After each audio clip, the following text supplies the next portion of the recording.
Então, o nosso olá fraterno a todos vós.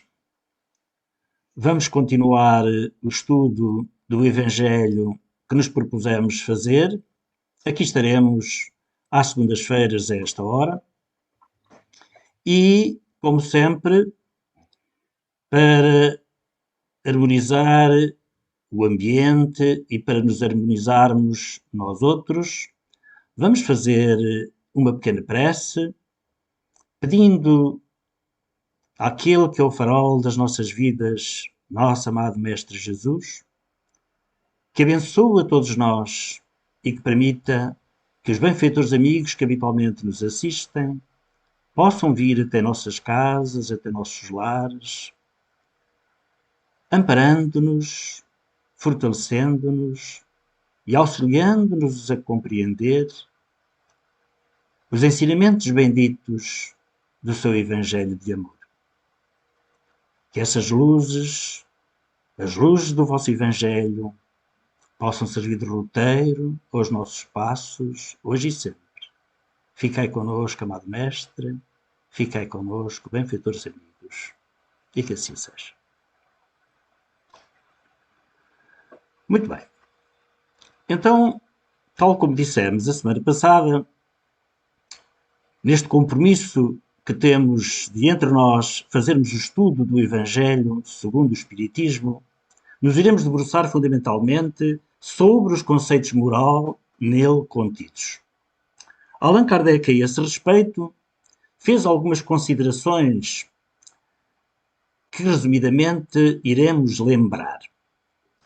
É claro que eu recomendo a todos a leitura, o estudo do Evangelho segundo o Espiritismo e, para aqueles que porventura não tenham essa obra, é relativamente fácil adquiri-la, quer no site da Federação Espírita Portuguesa, quer inclusivamente na internet. É, portanto, possível adquirir a obra de que estamos falando e que estamos estudando. Então, Allan Kardec, nessa introdução que faz a este estudo da moral do Evangelho, diz: todo mundo admira a moral evangélica.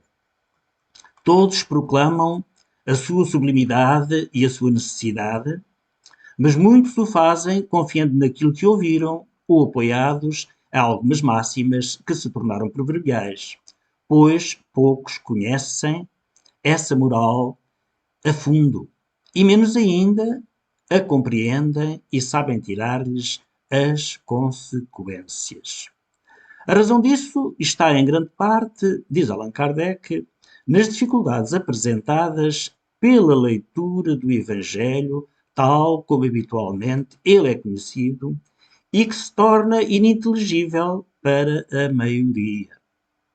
Os preceitos de moral, espalhados nos textos evangélicos, misturados com as narrativas, passam desapercebidos.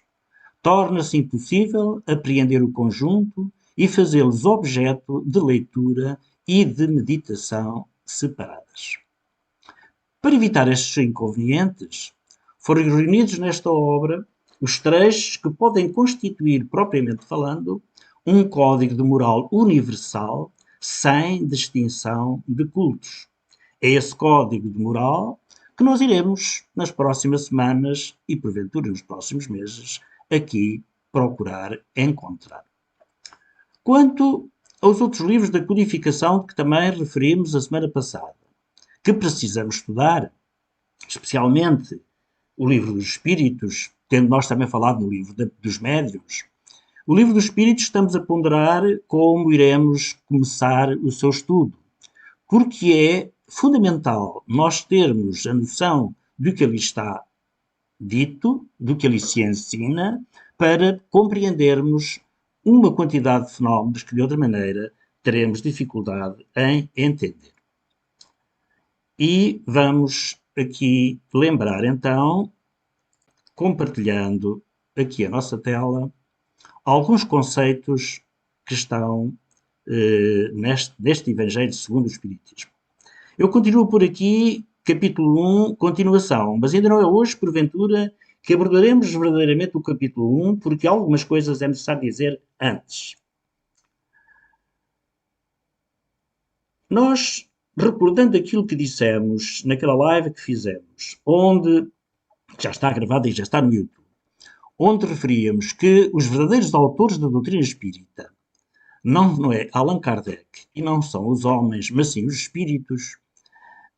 Lembrando este conceito, vamos aqui ver o que Allan Kardec diz sobre a autoridade da doutrina espírita versus, precisamente, desculpem lá, dar aqui uma coisa, versus, precisamente, o controle universal do ensino dos espíritos. E isto porquê? Porque, tal como Allan Kardec nos diz, a obra dos espíritos é indestrutível. É indestrutível. E, ao mesmo tempo, ela tem um controle universal, como vamos demonstrar a seguir em alguns slides que vamos ver.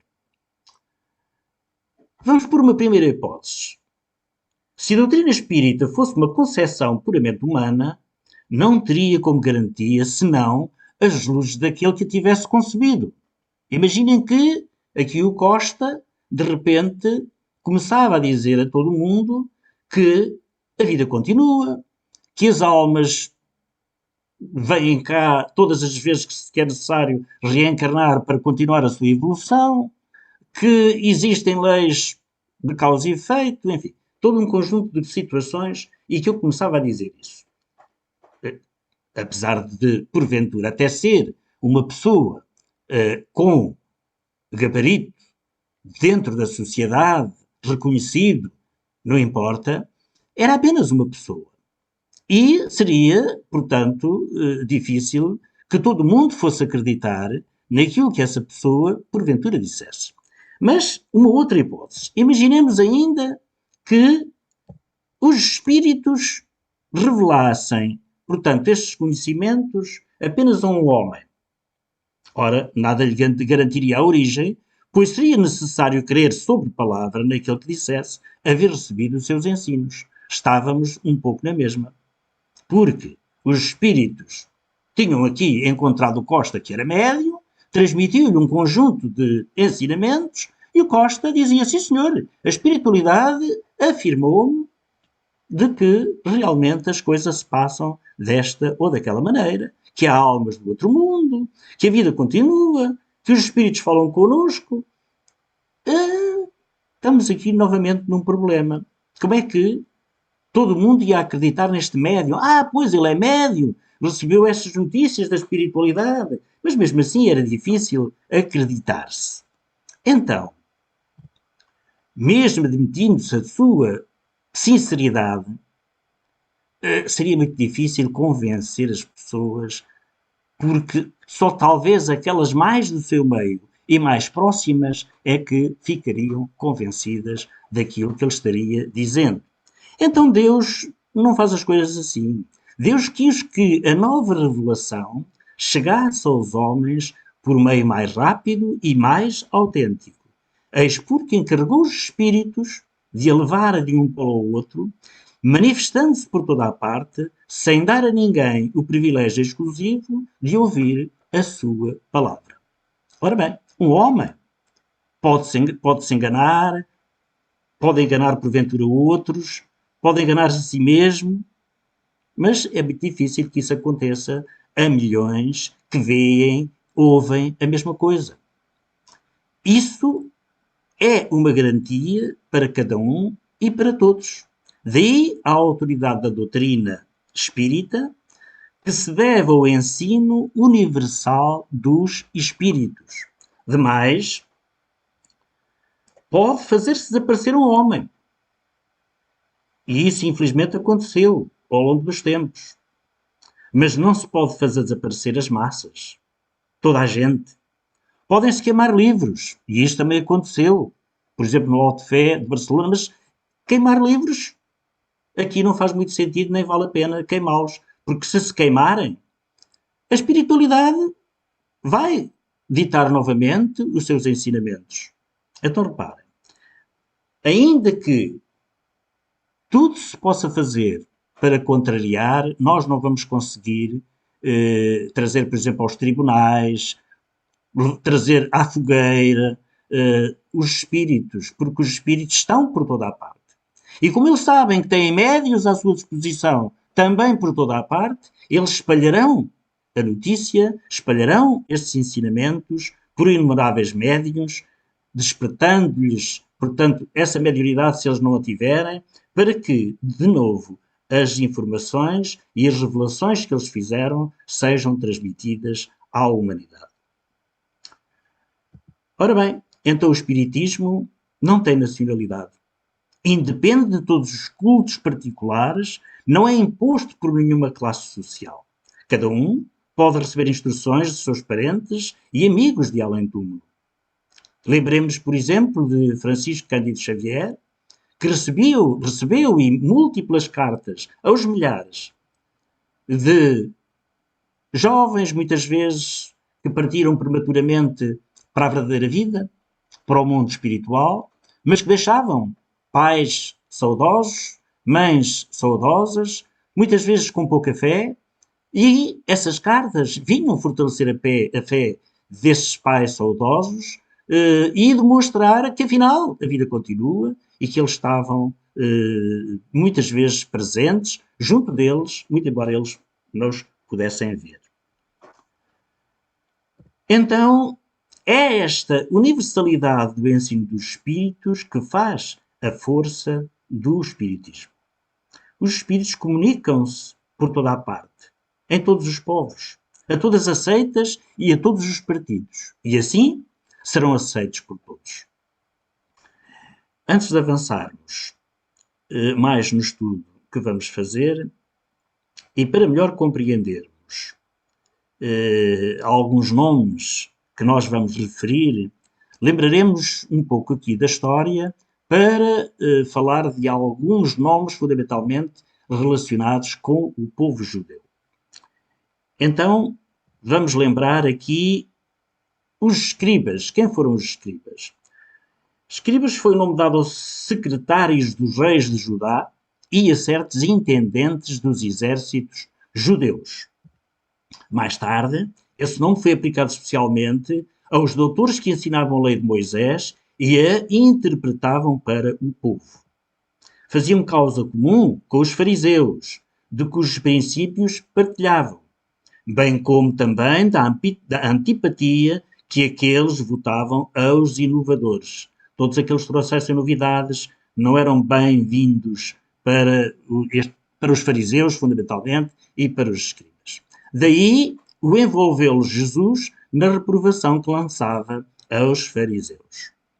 Os fariseus, pois bem, eram também uma seita das mais influentes entre os judeus, eram seguidores de uma escola célebre onde se ensinava que só se devia depositar fé nas Escrituras. Sua origem remonta a 180 ou 200 anos antes de Jesus Cristo. Acreditavam, ou pelo menos fingiam acreditar, na providência, na imortalidade da alma, na eternidade das penas e na ressurreição dos mortos. É importante considerarmos que a tradição, as tradições, constituem uma parte importante na teologia dos judeus. Consistia essa tradição numa compilação das interpretações sucessivamente dadas ao sentido das Escrituras e tornados artigos de dogma. Isso dava origem, entre os chamados doutores da lei, a discussões intermináveis, e as mais das vezes sobre simples questões de palavras ou de formas. Um interpretava de uma maneira, outro achava que era de outra, e perdiam imenso tempo com isto, em vez de produzirem. Daí nascerem diferentes seitas, cada uma delas das quais pretendendo ter o monopólio da verdade, detestando-se umas às outras. Destas seitas, a mais influente era a dos fariseus. Jesus, que prezava sobretudo a simplicidade e as qualidades da alma, e que na lei preferiu o espírito que vivifica à letra que mata, se aplicou durante toda a sua missão a lhes desmascarar a hipocrisia, pelo que tinha neles, logicamente, encarniçados inimigos. Essa razão porque se ligaram aos príncipes dos sacerdotes para amotinar contra ele o povo e eliminá-lo. Os saduceus. Bom, os saduceus era outra seita que se formou por volta do ano 248 antes de Jesus Cristo. Não criam, não acreditavam na imortalidade, nem na ressurreição, nem dos anjos bons e maus. Entretanto, criam em Deus. Porém, nada esperando após a morte, só o serviam, tendo em vista recompensas temporais, ao que, segundo eles, se limitava a providência divina. Assim pensando, tinham na satisfação dos sentidos físicos o seu objetivo essencial. Quanto às Escrituras, tinham só o texto da lei antiga. Não admitiam interpretações destes textos. Colocavam as boas obras, apesar de tudo, e a observância pura e simples da lei acima das práticas exteriores do culto. Eram, como se vê, em certa medida, os materialistas, os deístas e os sensualistas da época. Envolviam-se frequentemente os saduceus em disputas com os fariseus. Os essénios. Era também uma seita judia, fundada cerca do ano 150 antes de Jesus Cristo, ao tempo dos Macabeus. Formavam entre si uma associação moral e religiosa. Distinguiam-se pelos costumes brandos e por austeras virtudes. Ensinavam o amor a Deus e ao próximo. Acreditavam na imortalidade da alma e na ressurreição. Contrários aos saduceus, que eram sensuais, que negavam a imortalidade, e aos fariseus de rígidas práticas exteriores, mas de virtudes apenas aparentes, nunca os essénios tomavam parte nas quarelas que tornaram antagonistas os fariseus e os saduceus. Os terapeutas eram sectários judeus contemporâneos do Cristo, estabelecidos principalmente em Alexandria.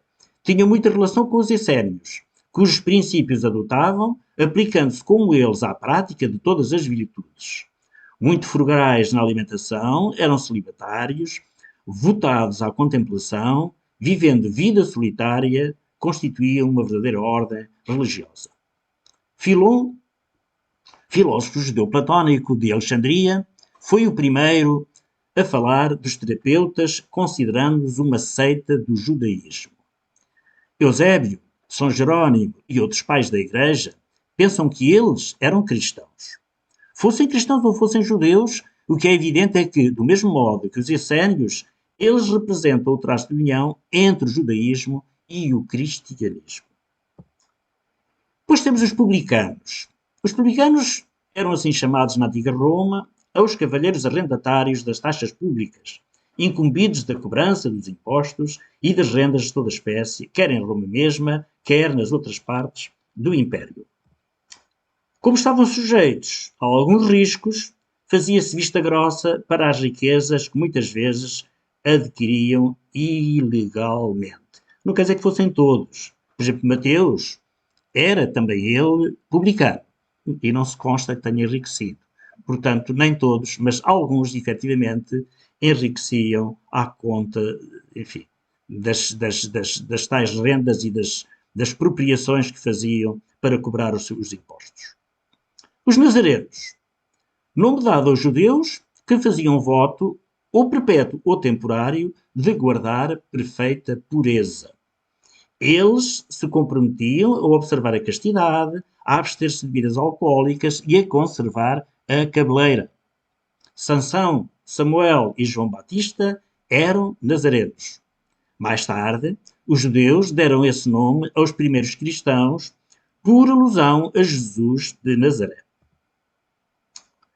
E não podíamos terminar sem falar nos samaritanos.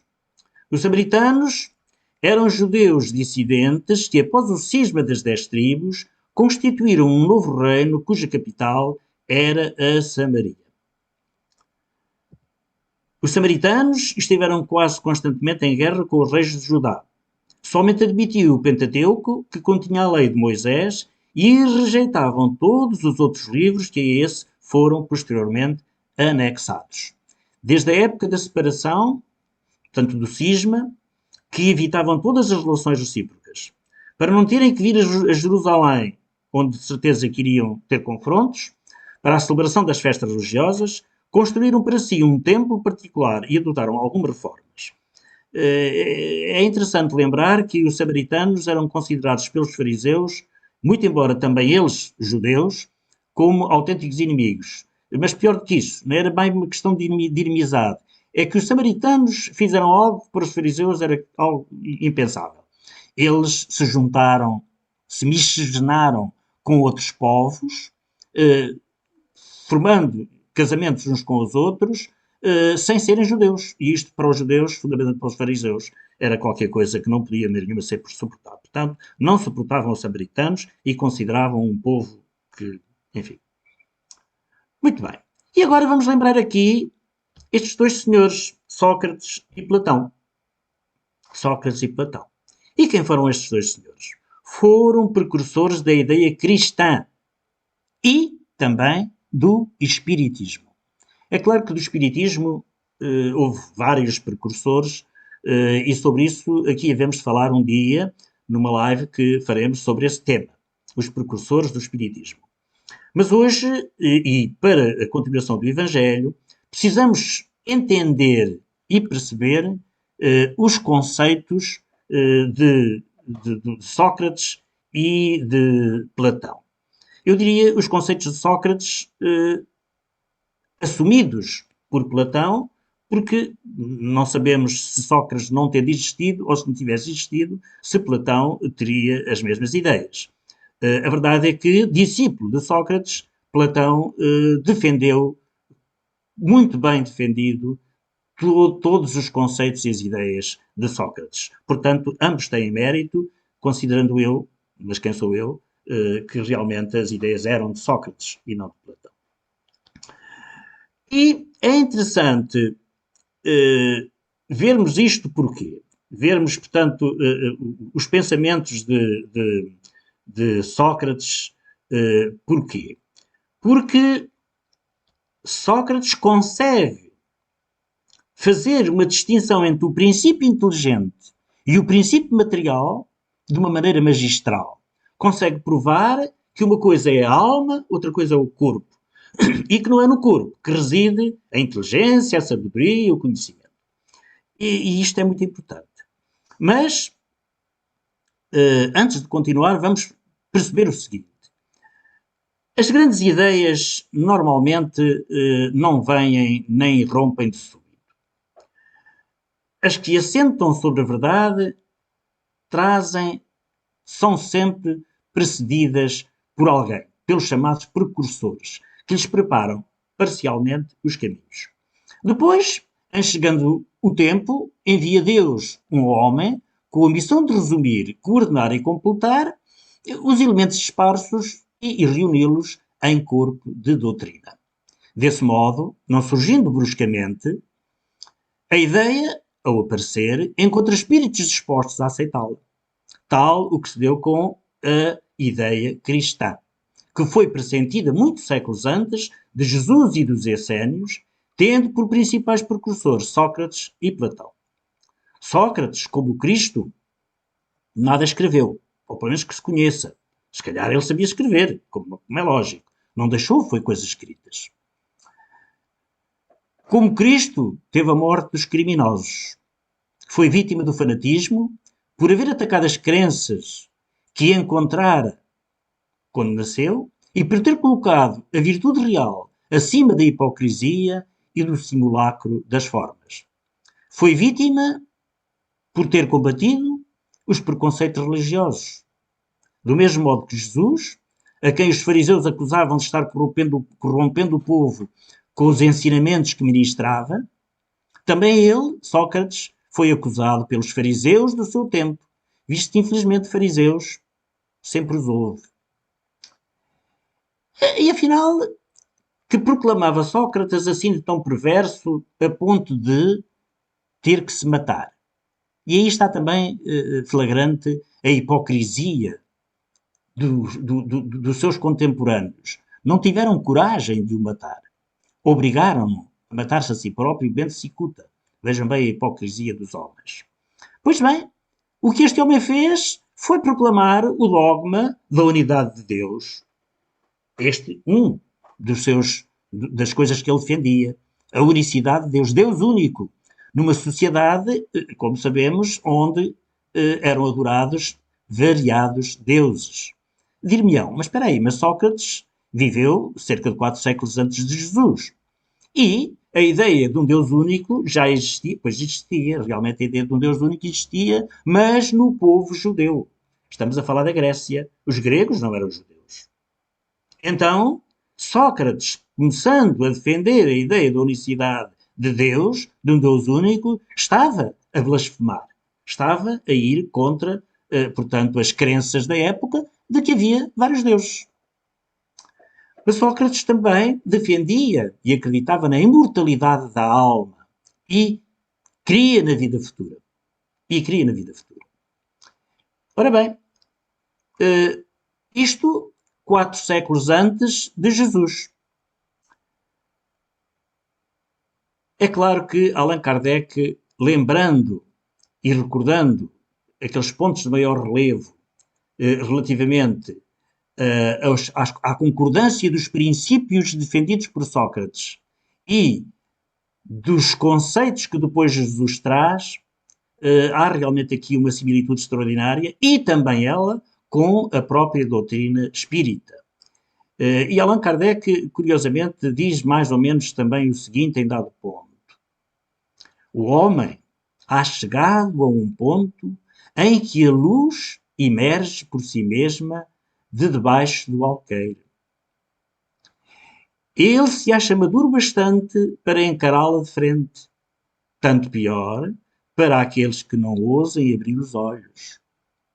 Chegou o tempo de se considerarem as coisas de modo amplo e elevado, não mais do ponto de vista mesquinho e acanhado dos interesses de seitas e de castas. Reparem nesta sentença, proclamada há mais de 150 anos, que infelizmente hoje continua bastante atual. Continua a fazer bastante sentido. Relativamente ao papel de Sócrates e de Platão, seu discípulo, e porque é que esse papel que eles tiveram não teve uma implantação tão grande nas crenças que defendiam, podíamos dizer que a verdade é que àquele tempo as pessoas, as mentes, ainda não estavam suficientemente preparadas para aceitar aquelas novas ideias. Porém, sabemos hoje que, apesar de tudo, muitos romanos que se converteram ao cristianismo durante o período negro das perseguições e crucificações pós-Cristo, esses romanos se converteram porque as ideias lhes foram passadas por escravos gregos, que muitas vezes, tendo sido colocados como professores de seus filhos, porque, apesar de escravos, nem todos eram ignorantes, muitos deles eram pessoas com muito saber, e os romanos aproveitavam esse saber para os porem como professores de seus filhos, foram passando essas ideias da imortalidade da alma, do Deus único, da continuidade da vida, e os senhores romanos, a pouco e pouco, foram percebendo e conhecendo essas ideias. Assim, ao serem confrontados com a claridade do cristianismo, eles já estavam preparados e as aceitaram facilmente. E uma constatação também poderemos fazer é que, se os escravos gregos foram passando essas ideias aos romanos, então é porque eles, apesar de tudo, as tinham assimilado. Apesar de terem passado mais de 4 séculos, eles continuavam, não quer dizer que fossem todos, mas continuavam a acreditar naquelas ideias que Sócrates tinha deixado. Se não tiveram a repercussão que teve o cristianismo, logicamente isso se deve à grande diferença, por um lado, do tempo e das personagens que estamos aqui em pauta, que são Sócrates e Jesus Cristo, não é? Então, continuando aqui com os nossos slides. Vamos ver então as grandes diferenças do princípio inteligente e o princípio material, em que Sócrates consegue destrinçar as duas. Diz ele, o homem é uma alma encarnada. Antes de sua encarnação existia unido aos tipos primordiais das ideias do verdadeiro, do bem e do belo. Separa-se deles encarnando e, recordando o seu passado, é mais ou menos atormentada pelo desejo de voltar a ele. De voltar a ele. E diz ainda: a alma se transvia e perturba quando se serve do corpo para considerar qualquer objeto. Tem vertigem, como se estivesse ébria, porque se prende a coisas que estão por sua natureza sujeitas a mudanças, ao passo que, quando contempla a sua própria essência, dirige-se para o que é puro, eterno, imortal, e sendo ela dessa natureza, permanece aí ligada por tanto tempo quanto possa. Ora bem, ilude-se assim o homem que considera as coisas do modo terra a terra, ou seja, do ponto de vista material. Para as apreciar com justeza, tem de as ver do alto, isto é, do ponto de vista espiritual. Aquele, pois, que está de posse da verdadeira sabedoria, tem que se isolar do corpo, tem que isolar a alma para ver com os olhos do espírito, isto é, tal e qual como nos ensina a doutrina espírita. E vai mais além. Diz ainda Sócrates: cessam então os seus transviamentos, pois que está unida ao que é imutável, e a esse estado da alma é que se chama sabedoria. Ou seja, só depois de desencarnar é que efetivamente a alma pode, porventura, ser confrontada com a verdade. Ou seja, enquanto tivermos o nosso corpo e a alma se achar mergulhada nesta corrupção, nunca possuiremos o objeto dos nossos desejos, que é a verdade. Com efeito, o corpo nos suscita mil obstáculos pela necessidade em que nos achamos de cuidar dele. Ao demais, ele nos enche de desejos, de apetites, de temores, de mil quimeras e de mil tolices, de maneira que, com ele, impossível se nos torna ser ajuizados, sequer por um instante. Mas, se não nos é possível conhecer puramente coisa alguma, enquanto a alma nos está ligada ao corpo, de duas uma, ou jamais conheceremos a verdade, ou só a conheceremos após a morte. Nestes raciocínios já está implícito o princípio das faculdades da alma, obscurecidas pelo motivo dos órgãos corporais, e da expansão dessas faculdades depois da morte. O corpo é como se fosse um escafandro, não é? Que limita as capacidades do ser, que limita as capacidades do espírito. Libertos da loucura do corpo, conversaremos então, lícito é esperá-lo, com homens igualmente libertos e conheceremos por nós mesmos a essência das coisas. Ou seja, depois libertos do corpo, vamos reunir-nos àqueles que têm sabedoria. É claro que isto precisamos nós, os espíritas, alertar que acontece. Ele, Sócrates, porventura, não tinha essa noção, com aqueles que efetivamente já estão depurados, ou seja, com aqueles que já atingiram determinada elevação de ordem moral. E essa é a razão, diz ainda Sócrates, porque os verdadeiros filósofos se exercitam em morrer e a morte não se lhes afigura de modo nenhum temível. Ou seja, eles pressentem que a vida continua e, experimentando todos os dias a saída do corpo, no fenómeno que nós conhecemos como o sono, quando nós, libertando do nosso corpo, sonhamos, eles tinham a noção, guardavam essa lembrança de que realmente a morte não existia e, portanto, não tinham medo da morte. É claro que nós vamos hoje interromper por aqui, porque tenho estado a olhar para o relógio e o tempo passa muito mais depressa do que nós gostaríamos e, portanto, para a semana cá estamos novamente para dar continuidade ao nosso estudo do Evangelho e para a semana ainda vamos falar de mais algumas considerações sobre Sócrates para depois então entrarmos no estudo do capítulo 1 do Evangelho segundo o Espiritismo.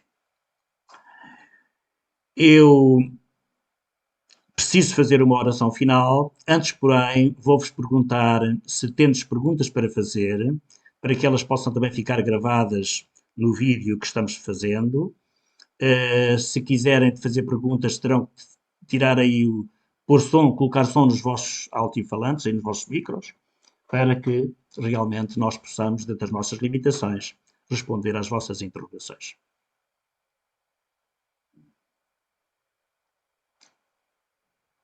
Se ninguém tem perguntas, eu vou fazer a minha oração final e depois, sim, se quiserem continuar alguma conversa connosco, falamos depois de terminar a gravação. Então vamos serenar os nossos pensamentos Vamos agradecer a Jesus, nosso Mestre amado, as oportunidades benditas que nos dá de sermos trabalhadores humildes de sua seara de amor,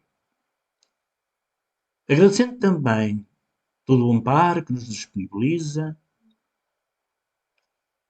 todas essas energias benditas que irradia sobre todos nós, protegendo-nos, fortalecendo-nos e encaminhando os nossos passos por forma a que consigamos definitivamente